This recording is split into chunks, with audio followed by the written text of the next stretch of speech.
À la une de l'actualité, le gouvernement ivoirien et les soldats mécontents ont trouvé un terrain d'entente. Le ministre en charge de la Défense est à Bouaké. Après le mouvement d'hier, il a discuté avec eux et tout est rentré dans l'ordre. Le vice-président ivoirien est à Bamako au Mali. Daniel Kablan-Duncan prépare au 27e sommet Afrique-France. 2 jours d'échanges sur des préoccupations essentielles au continent, des questions économiques et sécuritaires au menu. Et en sport football, à plus que quelques heures avant le coup d'envoi de la CAN 2017 à Libreville au Gabon. Première rencontre après la cérémonie d'ouverture, le Gabon, pays hôte, contre la Guinée-Bissau qui participe pour la toute première fois à cette compétition. Bonjour à tous, bienvenue, vous êtes sur RTI 1. Nouveau mouvement d'humeur des soldats ivoiriens hier, mais depuis, tout est rentré dans l'ordre. Ils se sont accordés avec le ministre en charge de la Défense, Alain Richard Donvoyi, qui est à Bouaké. Kader Sogodogo. Le bruit des armes a cessé. Les soldats mécontents ont regagné les casernes. Un accord synonyme de paix a été signé. Pour rappel, le vendredi 6 janvier, à 2 h du matin, Bouaké, la deuxième ville du pays qui dispose de nombreux camps militaires, est réveillée par des coups de feu. Moins d'expressions de soldats mécontents. Par la suite, plusieurs régions militaires du pays vont suivre. Depuis Bouaké, des discussions sont entamées. Le corps préfectoral, les acteurs politiques, les guides religieux et les membres de la société civile vont écouter les soldats. De meilleures conditions sociales sont réclamées. À la demande du président de la République, Alassane Ouattara, chef suprême des armées, le ministre en charge de la Défense, Alain Richard Donvoyi, fait le déplacement à Bouaké. Va suivre le message du chef de l'État. Le vendredi 13 janvier est choisi pour parachever les discussions entamées.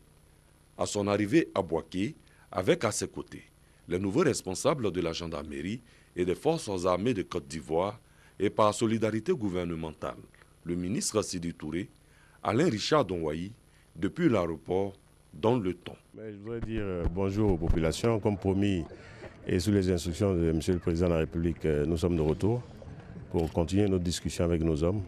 Donc je demande à chacun de garder espoir. C'est notre pays, c'est notre sécurité. Et nos hommes sont également prêts à aller dans le bon sens. Les discussions avec les délégués des soldats vont durer plus de 8 heures de temps, avec au bout la paix retrouvée. Je voudrais rassurer les populations ivoiriennes et leur dire que tous les problèmes ont été résolus parce que nous sommes en famille et nous les avons résolus en famille. Après une semaine difficile, la Côte d'Ivoire peut à présent se concentrer sur d'autres défis. Le ministre l'a dit, après ces échanges avec les hommes en armes, ils se sont compris. La situation s'est normalisée. Le point dans la ville de Bouaké ce samedi matin avec nos reporters de RTI Bouaké. Les populations peuvent sortir, vaquer normalement à leurs occupations sur toute l'étendue du territoire. Tout sera calme et la sécurité des biens et des personnes sera assurée. Un message a reçu 5 sur 5 par les habitants de Bouaké. Très tôt ce matin, magasins et autres lieux de commerce ont réouvert. Pareil pour les établissements financiers. La fièvre de ces derniers jours a chuté. La vie normale a repris de plus belle. Ce matin, j'ai repris le travail sans problème. On souhaite que vraiment ça dure longtemps. On est sorti pour aller faire le marché, on rentre tranquillement. On remercie le président, on remercie tout le monde, tous ceux qui ont fait qu'il y a eu l'entente. On souhaite la paix pour Bouaké parce que Bouaké a trop souffert. Bouaké a souffert depuis des années. On ne souhaite plus revivre ces genres de situations. Confirmation de la reprise des activités à Bouaké, un détour à l'ancien stade. Nous sommes samedi et nos amis maracaniers s'entraînent. Nous sommes venus comme tous les samedis, c'est une tradition pour nous, venir partager la convivialité et l'amour entre nous. Donc nous sommes au Maracana. La paix, c'est l'élément essentiel. C'est un élément essentiel, c'est la base de tout développement. Donc nous prions pour que cette paix-là puisse durer éternellement, que ces soubresauts qu'il y a eu ces derniers jours ne puissent encore vraiment survenir dans notre pays que nous aimons tant. Vive Bouaké, vive le Maracana! Bouaké, la belle, Bouaké, la coquette, saura certainement toujours dévoiler son charme. À Abidjan aussi, tout est calme. Les Abidjanais vaguent tranquillement à leurs occupations. Même les quartiers aux abords des camps militaires d'Akwedo ont repris des couleurs. Mamadou Kwasi. Carrefour Rivera Palmeret, appelé communément Carrefour après barrage, non loin des camps militaires d'Akwedo. Ici, les agents de la police nationale s'emploient à réguler la circulation. Les véhicules ont du mal à circuler dans les deux sens à cause de la forte affluence. Le samedi 7 janvier dernier, la circulation était fermée à cet endroit par les militaires suite à leur mouvement de revendication. Aujourd'hui, les magasins et autres surfaces sont ouverts dans le secteur. Il n'y a rien. Tous les magasins sont ouverts, nous-mêmes on travaille comme ça. Oui, on est content. Quand c'est comme ça, il n'y a pas d'événement, il n'y a rien, on travaille librement. Si certaines personnes confirment avoir entendu des tirs dans la nuit d'hier à ce samedi, l'ambiance est plutôt normale ce matin. Les populations vaguent à leurs occupations. Ouais, c'est pourquoi on a ouvert ce matin. Bon, tout se passe bien actuellement. Lors de notre passage dans la ville d'Abidjan, aucun militaire n'a été aperçu dans les rues, encore moins des barrages, comme ce fut le cas le samedi dernier. Toute chose qui confirme le retour à la normale à Abidjan. Deuxième jour du sommet Afrique-France à Bamako au Mali. Ce 27e sommet s'est ouvert hier vendredi. Une quarantaine de chefs d'État, les principaux responsables onusiens, des organisations sous-régionales, des centaines de ministres et des milliers de participants abordent des questions essentielles au continent. Le vice-président ivoirien Daniel Cablon-Duncan y représente son pays. Il a pris part ce samedi au Centre international de conférence de Bamako à la cérémonie inaugurale de ce 27e sommet. Et c'est sa toute première sortie en tant que vice-président de la Côte d'Ivoire. Daniel Cablon-Duncan nous parle des enjeux de ce sommet de Bamako où il représente le chef de l'État. Nous sommes heureux et fiers de représenter le président Alassane Ouattara à ce 27e sommet Afrique et France qui se tient ici dans la belle capitale Bamako du Mali. Et c'est avec un plaisir que nous retrouvons cette belle capitale. Je voudrais dire qu'après le sommet donc, de Paris, qui a eu lieu donc, les 6 et 7 décembre 2013, et qui concernait le dossier donc, de la paix et la sécurité, nous sommes vraiment heureux de participer donc, à ce sommet, qui lui est consacré non pas seulement à la paix et la sécurité, mais aussi donc, au développement et l'émergence. Je crois que ça fait un couple important, sécurité bien sûr et paix, mais aussi développement, parce que les deux sont intimement liés. Et je pense en fait que si nous voulons lutter contre le terrorisme et lutter donc pour le développement, il faut vraiment faire en sorte que l'aspect, disons que développement économique et social soit au centre de nos actions. Bien que la paix et la sécurité soient le préalable, mais il faut une interaction importante entre ces deux éléments. Daniel Cablon-Duncan sera officiellement investi vice-président de Côte d'Ivoire ce lundi 16 janvier à Abidjan, la capitale économique ivoirienne. Avant son départ pour Bamako, le vice-président a rencontré ici à Abidjan la direction du PDCI RDA. Il a reçu des félicitations et des vœux de plein succès. Vijanaïma. La direction du PDCI tenait à féliciter le nouveau vice-président de la République, Daniel Cablon-Duncan, militant issu de ses rangs, pour cette promotion dont le prestige rejaillit sur l'ensemble du PDCI.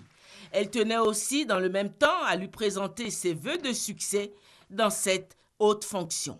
C'est en substance le message qu'est venu lui transmettre la forte délégation conduite par le secrétaire exécutif du PDCI, Maurice Kakougikawe, et comprenant les membres du secrétariat exécutif ainsi que l'ensemble des parlementaires issus de cette formation politique.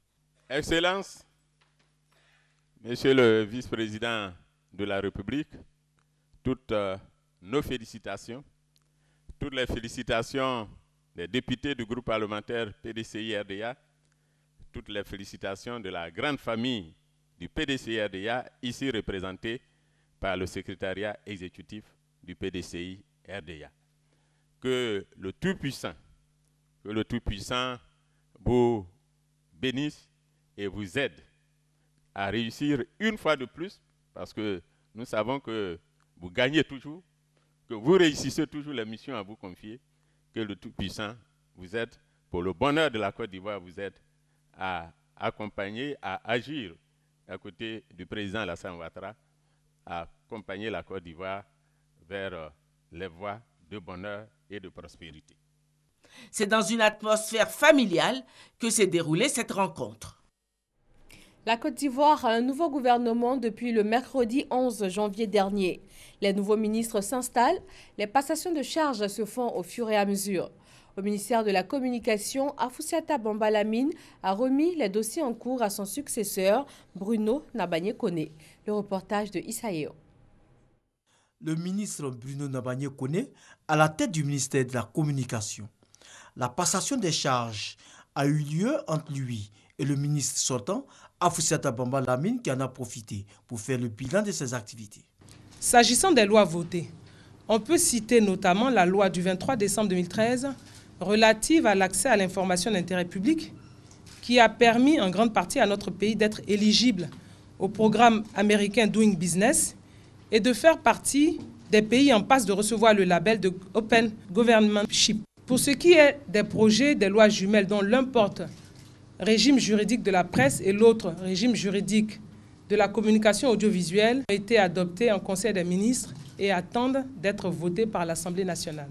Quant aux réformes économiques, elles concernent l'appui du ministère de la Communication pour accroître la viabilité économique des entreprises publiques et privées du secteur des médias. Cet appui a permis à ces entreprises de renforcer leurs capacités financières, techniques et opérationnelles, qu'il s'agisse de l'Agence ivoirienne de presse et de la radiodiffusion-télévision ivoirienne. Le nouveau locataire du département de la communication a pour sa part rendu hommage à ses prédécesseurs. Il a exhorté ses collaborateurs à relever des défis futurs. Je salue l'action menée ici par le ministre Souleymane Koti Diakité et je salue particulièrement l'action menée par Madame le ministre Afoussiata Bamba Lamine. Notre ambition ici sera de faire en sorte que le secteur de la communication soit de plus en plus un élément de la solution et non plus un problème. Que la population se retrouve dans les organes de presse à leur service. Que les organes publics jouent davantage le rôle attendu d'eux. Un rôle d'accompagnement de l'action publique, un rôle de pédagogie et de formation autour des valeurs de la nation, un rôle de construction de la paix et de l'unité nationale, un rôle de contribution au rayonnement international de notre pays. Avant la passation des charges, la ministre sortante, Afoussiata Bamba Lamine, a remercié l'ensemble de ses collaborateurs pour les défis qu'ils ont pu relever, ensemble en 4 ans. Passation de charge également au ministère de la Construction, du Logement et de l'Urbanisme. Sanogo Mamadou passe le flambeau à Claude Isaac D. Chantal Akando.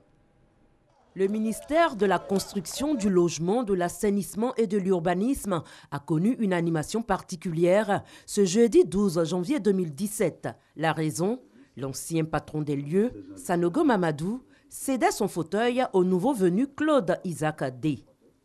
La passation des charges s'est déroulée dans une ambiance chargée d'émotions. Le ministre sortant Sanogo Mamadou a salué le travail abattu par ses collaborateurs durant ces 5 années passées à la tête de ce ministère, où des innovations ont vu le jour, notamment le guichet unique du foncier, le guichet unique du permis de construire et le service des terrains aménagés, CETAM. Le ministre entrant, Claude Isaac D, a chaleureusement reçu les dossiers de son prédécesseur et promis continuer le travail de qualité qui a été entrepris, sans omettre de féliciter le ministre Mamadou Sanogo. Le personnel de ce ministère, sorti massivement, a tenu à rendre un hommage au ministre Mamadou Sanogo avant son départ. Qui est Claude Isaac D, nouvel entrant dans ce premier gouvernement de la Troisième République ivoirienne. Son portrait dressé par Chantal Akanda. Claude Isaac D est le nouveau locataire du ministère de la Construction, du Logement, de l'Assainissement et de l'Urbanisme. Ce diplômé supérieur en finance, en infrastructure et en partenariat public-privé de l'Université Harvard Kennedy School aux États-Unis est un pur produit de l'Institut national polytechnique Félix Houphouët-Boigny de Yamoussoukro, où il a obtenu en 1988 le diplôme d'ingénieur des travaux publics. Président du Comité national de pilotage des partenariats publics-privés de 2011 à 2017, Claude Isaac D est un habitué des dossiers qu'il aura à traiter à son nouveau poste. Il était conseiller à la présidence de la République, chargé des questions d'infrastructure, de transport, de construction et de promotion du logement. Il a à son actif 28 années d'expérience professionnelle.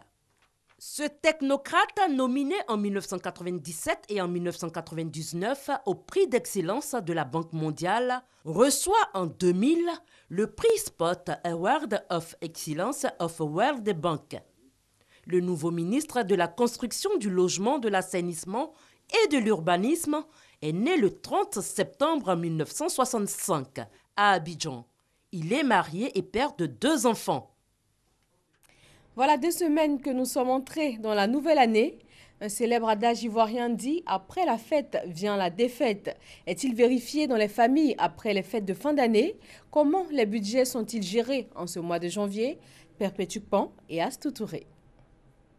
Les fêtes de fin d'année suscitent généralement d'énormes dépenses. Pendant cette période, le train de vie change, le menu familial aussi. On a mangé, j'ai fait un plat de manioc, j'ai fait riz, tout le monde a bien mangé. On a même payé même un poulet à 8 000, à 9 000, à 7 000. Les dépenses sont effectuées sans tenir compte du budget familial. C'est la fête et la joie prend le dessus sur la planification des dépenses. Nous avons tout dépensé. Vraiment, quand on dit la fête, l'année est finie, hein. Donc il faut mettre le paquet. Donc actuellement, tout est difficile. Le marché, c'est un peu difficile.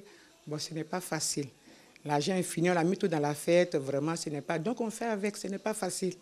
Le mois de janvier est souvent qualifié de mois long. Les moyens sont limités. Je sais que le mois de janvier, c'est un mois qui est difficile, qui est dur, parce qu'après, on dit après la fête, après les fêtes, c'est la défaite. Parce que si tu ne prépares pas, c'est comme la rentrée. Si tu n'as pas préparé, tu vas regarder dans le visage des gens que tu savais qu'après les fêtes, la vie continue. Il faut avoir un peu de moyens pour pouvoir survivre jusqu'à ce que le mois finisse. Comment bien planifier son budget familial pour faire face au mois de janvier? Il faut prévoir, il faut planifier. Une fête, on sait quand est-ce qu'elle commence. On sait que les fêtes de Noël ont lieu le 25 décembre. On sait que la Saint-Sylvestre a lieu le 31 décembre. C'est dès maintenant, à la fin du mois de janvier déjà, qu'il faut commencer à planifier la fête de Noël 2017. Vivre selon ses moyens est aussi capital pour faire face aux obligations mensuelles. Nous savons nos revenus. Il faut faire en sorte que les dépenses que nous allons faire ne dépassent guère les revenus que nous avons. Il y a plusieurs types de dépenses. Il y a les dépenses donc obligatoires, le loyer. Il faut payer ses abonnements, l'eau, l'électricité, le téléphone. Il faut programmer les frais de scolarité des enfants. Il faut programmer la nourriture. Une fois que vous avez fini de programmer tout cela, c'est dans ce qui vous reste à vivre que vous vous payez les plaisirs. La planification du budget familial est un instrument important pour chaque foyer qui veut se mettre à l'abri des surprises désagréables. Intéressons-nous au secteur de l'ameublement. Ils sont nombreux à exercer dans l'informel. Ces ébénistes qui pratiquent leur activité où ils peuvent et qui exposent leur travail sur les trottoirs. Grâce Kando. Eliane, la cinquantaine révolue, est sur ce site réputé pour la confection de meubles. Nous sommes à Yopougon, précisément entre les quartiers Bel Air et Complexe. Il y a ma fille qui a payé pour elle ici l'autre jour. En tout cas, ça m'a plu, j'ai vu là. En tout cas, il travaille bien. Ça fait habiller, ça fait respecter la maison. Donc moi, un jour, il est venu payer pour moi aussi. C'est très joli. Pour s'offrir un salon, il faut débourser entre 100 000 et 280 000 francs CFA. L'espace enregistre chaque jour de nombreux clients. Chaque fois quand je dis au travail, quand je passe, je vois la beauté. Donc aujourd'hui, je suis venu pour voir de plus près. Voilà, si je peux acheter, je vais acheter. Rien ne se perd dans l'ameublement. Même les vieux salons sont remis à neuf. D'autres demandent, tu peux me faire ça là combien?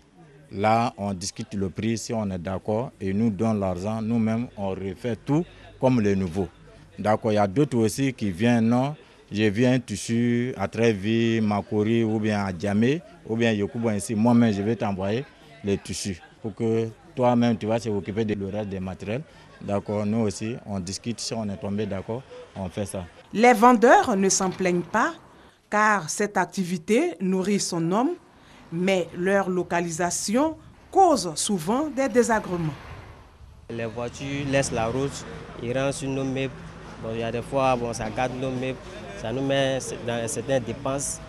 Les ébénistes de la commune de Yopougon sont plus de 1000, un chiffre important, mais le manque de financement et de sites appropriés constitue quelques-unes de leurs préoccupations. Nous sommes sur le trottoir, mais vraiment, c'est le moyen qui manque pour s'installer.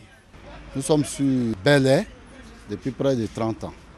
Nous sommes là, nous sommes toujours menacés parce que nous occupons l'espace des gens.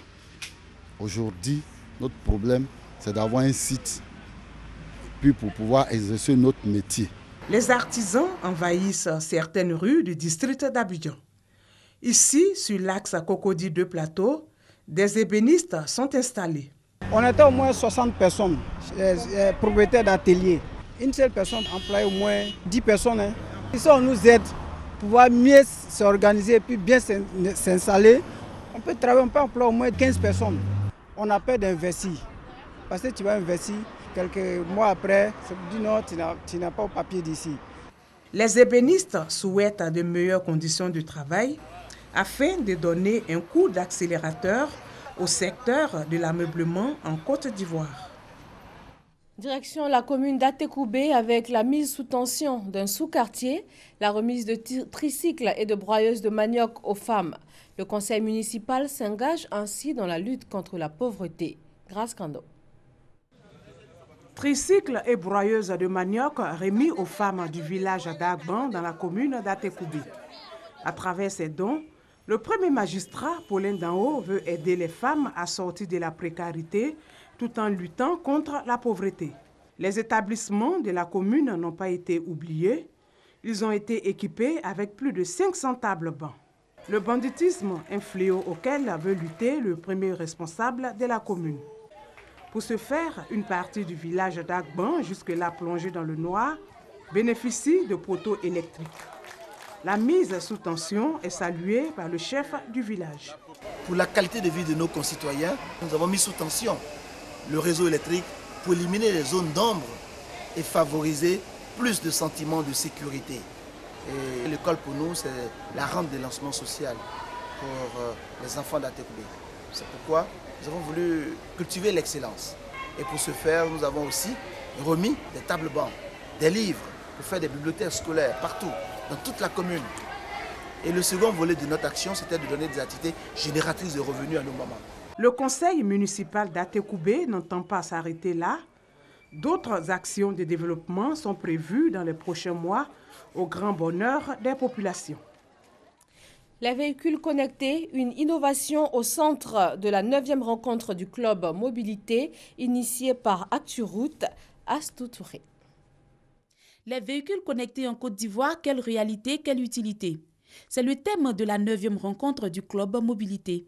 La rencontre a été initiée par ActuRoute en vue de débattre sur cette innovation technologique pour une amélioration des services. Une voiture connectée, c'est une voiture qui peut être en relation avec son environnement extérieur. Nous développons des solutions qui vous permettent d'avoir l'infotrafic. L'infotrafic, c'est quoi? C'est toutes les informations relatives au trafic routier, mais aussi aux conditions de ce trafic-là. Ils ont été plusieurs à intervenir sur le thème pour expliquer leur mode opératoire en ce qui concerne les véhicules connectés, notamment ses avantages et la fiabilité. En fait, ça apporte de l'information, que ce soit aux utilisateurs finaux, que ce soit des entreprises qui vont pouvoir diminuer leurs coûts de possession du parc automobile, que ce soit des assureurs qui vont pouvoir avoir des informations sur leurs utilisateurs et la façon dont ils conduisent, et que ce soit l'État avec des systèmes type ActuRoute qui vont pouvoir avoir de l'information sur l'utilisation de leur route en fait. Ces voitures-là sont balisées, retracées en temps réel.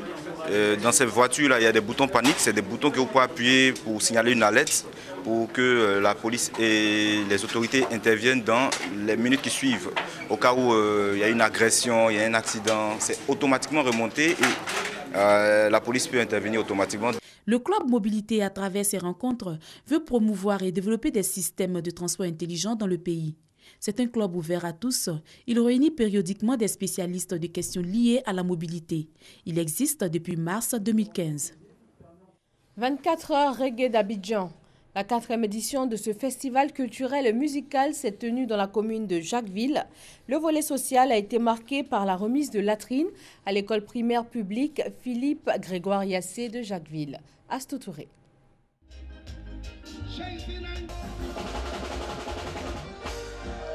Jacquesville vibrait au rythme du reggae au cours de cette 4e édition du festival des 24 heures reggae d'Abidjan. À cette rencontre, plusieurs artistes reggae venus d'Abidjan et même de l'étranger.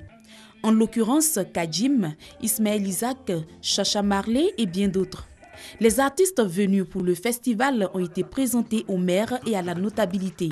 L'autre temps fort de cette cérémonie a été la remise de clés des latrines de l'école primaire publique Philippe Grégoire Yassé. Cette toilette entièrement rénovée par l'ONG Clobacan vient mettre fin à la souffrance des élèves qui depuis plus d'1 an se soulagent dans la nature du fait de la dégradation des latrines. Toujours en marge de ce festival, l'ONG a également procédé à la remise de cadeaux à plus de 1500 enfants issus du département de Jacquesville. De nombreux stands et un concert géant ont permis de tenir le public en haleine. L'Union africaine menace Yahya Jammeh, le président gambien sortant, de sérieuses conséquences s'il ne cède pas le pouvoir à son successeur. Réuni hier vendredi à Addis Abeba en Éthiopie, le Conseil de paix et de sécurité de l'Union indique qu'à compter du 19 janvier, il se sera de reconnaître la légitimité de Yahya Jammeh. L'Union appelle également les forces de sécurité et de défense du pays à la plus grande retenue, soulignant que leur devoir est de se mettre à la disposition des autorités démocratiquement élues. Dans quelques heures, le coup d'envoi de la CAN 2017 sera donné à Libreville au Gabon.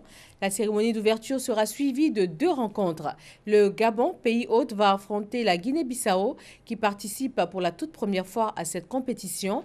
Ensuite, ce sera le match Burkina Faso-Cameroun. Aude Alegbe. La 31e édition de la Coupe d'Afrique des Nations s'ouvre ce samedi à Libreville. Et c'est le pays hôte, le Gabon, qui ouvre le bal face à la Guinée-Bissau. Tenante du titre, la Côte d'Ivoire est favorite à sa propre succession. Les éléphants champions en titre retrouvent en phase de poule la République démocratique du Congo, qu'ils ont battu 3-1 en 2015 en demi-finale. Ils retrouvent aussi Hervé Renard qui les avait conduits au sacre en 2015.